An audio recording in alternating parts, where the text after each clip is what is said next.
আছো সবাই? আশা করি তোমরা সবাই ভালো আছো এবং সুস্থ আছো। সো আজকে আমি চলে এসেছি একটা নতুন রেসিপি নিয়ে, সেটা হচ্ছে মটর পনির। তোমরা অনেকদিন ধরেই বলছিলে যে আমি শুধু ননভেজ রেসিপি নিয়ে আসছি, সো আজকে আমি ভেজ রেসিপি নিয়ে এসেছি। সো এটা তোমরা যার সঙ্গে ইচ্ছা খেতে পারো, রুটি, নান অথবা পরোটা, সব কিছুর সাথেই।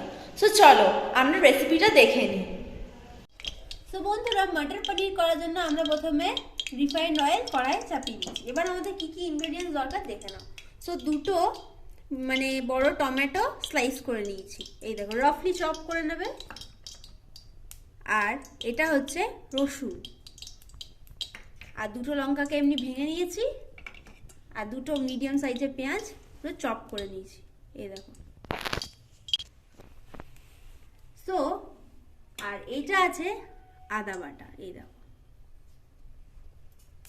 তো চলো ওয়ান বাই ওয়ান এগুলোকে আমরা দিয়ে দিই। সো প্রথমে আমরা নিয়ে নিচ্ছি পেঁয়াজটা আমরা ঢেলে দিই। পেঁয়াজ, এরপর দিয়ে দেবো রসুন, এই দেখো রসুনগুলো দিয়ে দিই ভালো করে।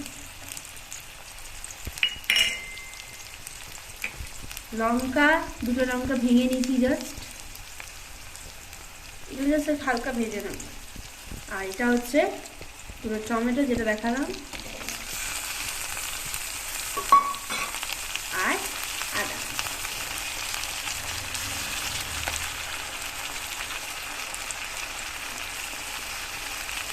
সেগুলো দেওয়া হয়ে গেল। এবার আমরা এগুলোকে ভালো করে ভেজে নিই। এটা হালকা ভাজা হলেই হয়ে যাবে। এটা একদম দেশি স্টাইলে আমরা করছি মটর পনির, খুবই টেস্টি খেতে হয় বন্ধুরা।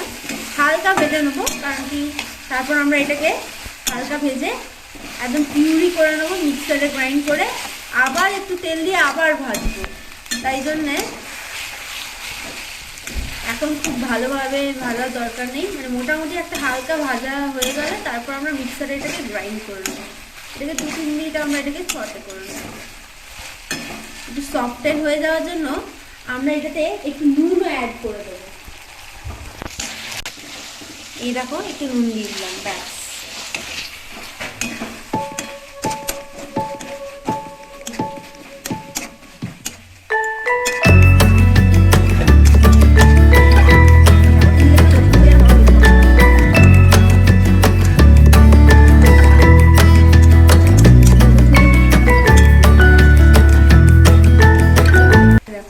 নরম হয়ে গেছে। এবার আমরা গ্যাসের ফ্লেমটাকে অফ করে দেবো আর এটাকে ঠান্ডা হতে দেবো। তারপর মিক্সার গ্রাইন্ডারে এই দেখো মিক্সিতে এটা আমরা ঢেলে নেবো। তো বন্ধুরা, কড়াইয়ে তেল দিয়ে দিলাম। এবার একটু লঙ্কা গুঁড়ো দিয়ে দেবো এটাতে কি খুব সুন্দর কালারটা এসে যায়। ব্যাস, আর দেবো না। এই দেখো, এইবার এটাতে আমরা গোটা জিরেও দিয়ে দেবো।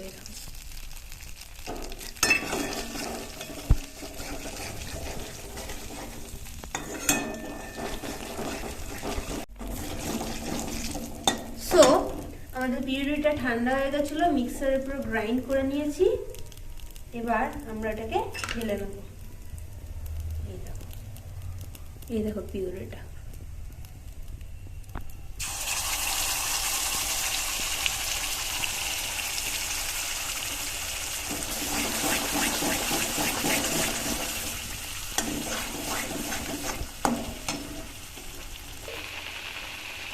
তো বন্ধুরা, এটা যতক্ষণ কষা হচ্ছে আমরা এটাতে একটু হলুদ অ্যাড করে দেবো। হলুদ একটু অ্যাড করে দিলাম। এবার অ্যাড করবো একটু ধনে গুঁড়ো করে দিলাম। এইবার একটু টেস্ট মতো নুন, এই দেখো নুন অ্যাড করে দিলাম। এটা ভালো করে কষবো। তোমাদেরকে ততক্ষণই কষতে হবে যতক্ষণ পুরো জলটা মরে না যায়, একটা কালার আসবে আর পুরো তেল ছাড়বে, তখনই দেখেই বুঝতে পারবে যে ওটা কষা হয়ে গেছে। এখন তো জাস্ট শুরু হলো, এটাকে জাস্ট পুরো ভালোভাবে কষতে হবে। তো বন্ধুরা, এই দেখো জলটা অনেকটাই কমে এসছে। হাফ কুক হয়ে গেছে, এখনো অনেক কষতে হবে, এখনো তেল ছাড়া শুরু হয়নি, জলটা অনেকটাই মরে গেছে। সো বন্ধুরা দেখো পুরো তেল ছাড়ছে, কষা হয়ে গেছে। এবার আমরা জল ঢালবো, জল ঢাললাম। এই সুন্দর কালার এসছে, দেখো দেখো কত সুন্দর।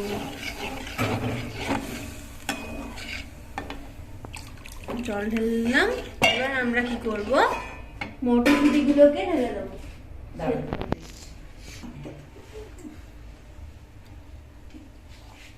মটরশুঁটিগুলো ঢেলে দিই, এতটা ঢালবো না, দেখো পনিরের হিসাবে আমরা ঢালবো, ঠিক আছে।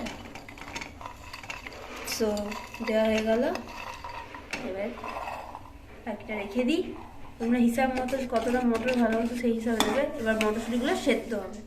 পনিরটা আমরা একদম লাস্টে দেবো বন্ধুরা, কারণ কি দেখো এটা তো ফ্রেশ পনির। অনেকে যদি মানে তোমাদের ওখানে পনির মানে ফ্রোজেন অ্যাড করো, তখন তোমরা কিন্তু মানে মটরশুঁটির সাথেই মানে পনিরটাও দিয়ে দেবে, কারণ কি ওটা ফ্রোজেন পনির তো সেদ্ধ হতে সময় লাগে, কিন্তু এটা তো একদমই আগে থেকে দিলে ওটা ভেঙে যাবে, একদমই নরম সফট ফ্রেশ পনির। আর এটা একদম দেশি স্টাইলে হচ্ছে, তাই জন্য অনেকে তোমরা বলবে যে কাজু বাটা তারপর ফ্রেশ ক্রিম অ্যাড করতেই পারো, বাট আমি এখানে করবো না, একদম দেশি স্টাইলে হচ্ছে এটা। জাস্ট খেতে মানে ঢাবা স্টাইলে দারুণ লাগবে খেতে, মানে চটপটা স্পাইসি ব্যাপক অসাধারণ। তো এটা সেদ্ধ হোক এবার।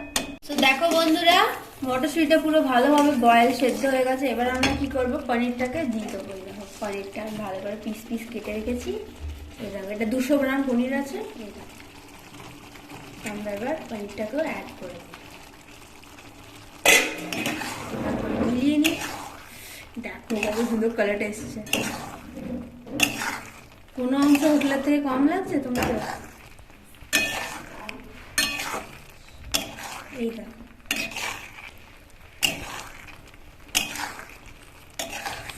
কি সুন্দর। এবার আমরা কি করবো, এটা ধনে পাতা দিয়ে দেবো স্প্রিঙ্কল করে।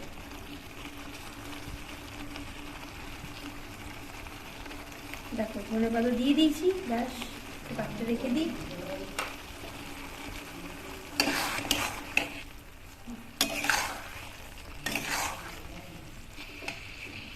সেটা একটু হোক, ততক্ষণে আমরা এখান থেকে একটু উপর থেকে গরম মশলা স্প্রিঙ্কল করব, ব্যাস।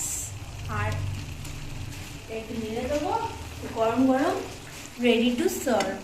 এই দেখো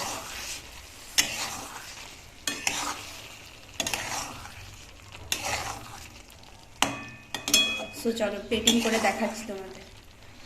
সো বন্ধুরা এই দেখো আমার মটর পনির রেডি হয়ে গেছে। উপর থেকে একটু ধনেপাতা দিয়ে গার্নিশ করে দিয়েছি। দেখো যে সুন্দর লাগছে, এই দেখো তো টেম্পটিং, দারুণ। সো এই ইজি রেসিপিতে তোমরা মানে যে কেউ বানিয়ে নিতে পারো, আর কিনে খাওয়ার দরকার পড়বে না। ঘরের হেলদি খাবার ভালো ইনগ্রেডিয়েন্টস দিয়ে তৈরি করে নেবে এমনিভাবে। সো বন্ধুরা মটর পনিরের রেসিপিটা তোমরা দেখেই নিলে, খুবই সহজভাবে মানে খুবই নর্মাল মানে ইজিলি অ্যাভেলেবেল ইনগ্রেডিয়েন্টস দিয়ে আমরা করে নিলাম রেসিপিটা। সো তোমরাও নিশ্চয়ই এই রেসিপিটাকে ট্রাই করবে এবং কমেন্টে জানাবে যে কেমন হয়েছিল খেতে।